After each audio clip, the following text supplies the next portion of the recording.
everyone. So today we are going to go over how to use Ebsco Host. It's a database that Aurora University pays for and students get to use for free. So we're going to start off by going to aurora.edu, which is the homepage of school. And then up here in this upper left side, we're going to go to A to Z index. From there, you're going to click L, which will take you down to the library tab, and then you're going to click that library tab. Go ahead and scroll down. This is the library homepage. And you're actually going to go to databases, which is right here, if you can see my mouse moving. And this will take you to the database homepage. You actually don't really have to go anywhere from here. Everything you need is going to be on this first page in the A tab. And then you'll click on this academic search complete. I normally like to go to the advanced search right away. It just helps out later in the process. All right, so here you go. This is Ebsco Host. This is how you're going to do your searching for scholarly articles. I always like to limit my results first. Otherwise, I feel like there's just so many articles and I just get so overwhelmed trying to look through everything to find information. So what I would recommend doing is limiting your results to full text, scholarly journals, which are peer-reviewed. Basically, that means people are reading these articles and by influencers or people who have high knowledge of the industry, and they're just giving them their seal of approval saying that it's a good article to use. And then I also like to limit the published date to the past 5 to 10 years so that we're getting the most current relevant information. So I will do that really quick. We'll do January 2005 to February 2016. All right. Now that we have limited our results, we can go back up to the search field. And I currently just started a new job in logistics. I'm a logistics analyst. So I figured it would be cool to do a little research on that. So first I'll just do the generic basic search, nothing else limiting our options. So we'll do that and search. And a lot of stuff comes up. A lot of articles with logistics in the title, which is a really nice sign because sometimes when I search on here, I just kind of get some blah answers, and a lot of them really have nothing to do with what I'm searching. So here, in every single one, logistics is pretty much in the name, which is kind of nice. But if you want to limit it further, as you can see, it's 60,000 results right here. There's a way to limit that further. And it's by, if you go to select a field, you can go down and actually see all of these cool things that you can limit it by. So we'll actually try to search by the subject term. See what pops up with that, if it's more relevant information or if it's just crazy. And it doesn't really look like a whole lot popped up that's relevant information at all. So I'm actually going to change that back to select a field. And then another term that you can associate with logistics would be supply chain.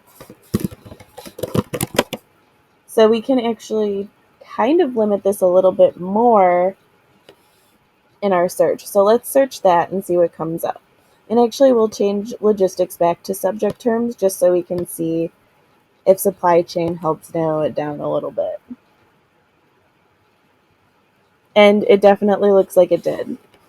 So as you can see, the results are a little bit more streamlined, and instead of 60,000 results, we went down to 384. So that's definitely a significant difference. This one's nice. It's got images on there.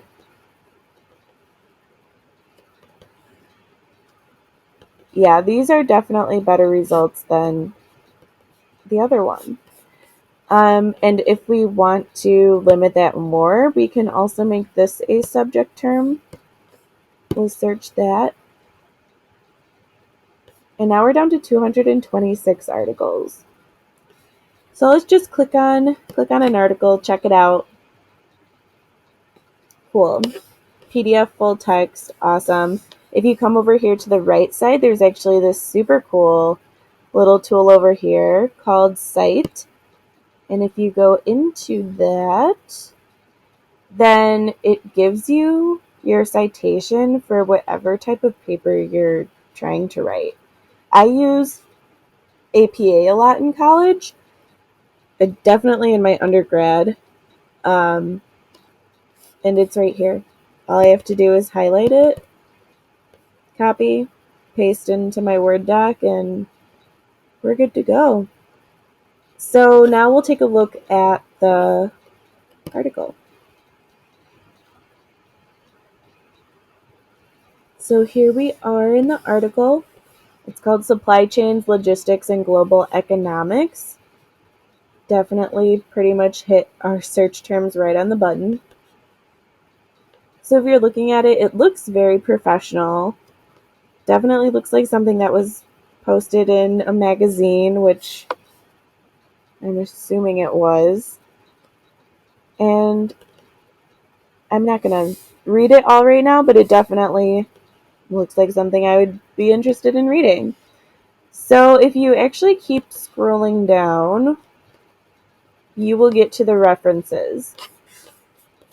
I like to look at the references because it shows you other articles that this author used to help create the article. So sometimes if I'm just stuck on something, or if I want to know a little bit more information, I can actually search for these articles and see if there's something else in there that will help me finish this paper.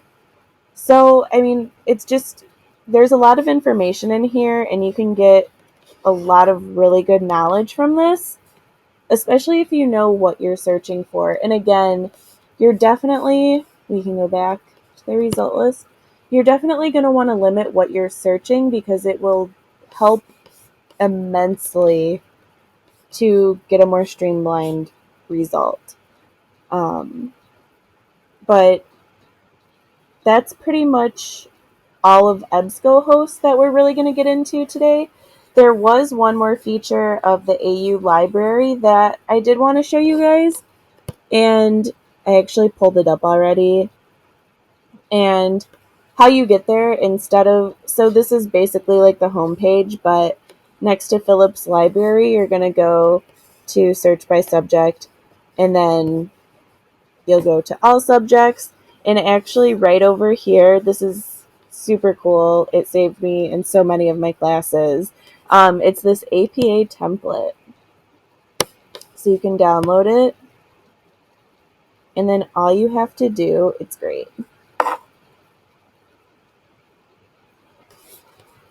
You literally just can take your paper and copy and paste it into here. And you don't even have to do any of the formatting yourself. It's awesome. So I hope that this little podcast gave you guys a pretty good understanding of how to use Ebsco Host and how to just use all of the things that AU has to offer that will help you in the long run. But that is going to be all for today, so I hope everyone has a great day.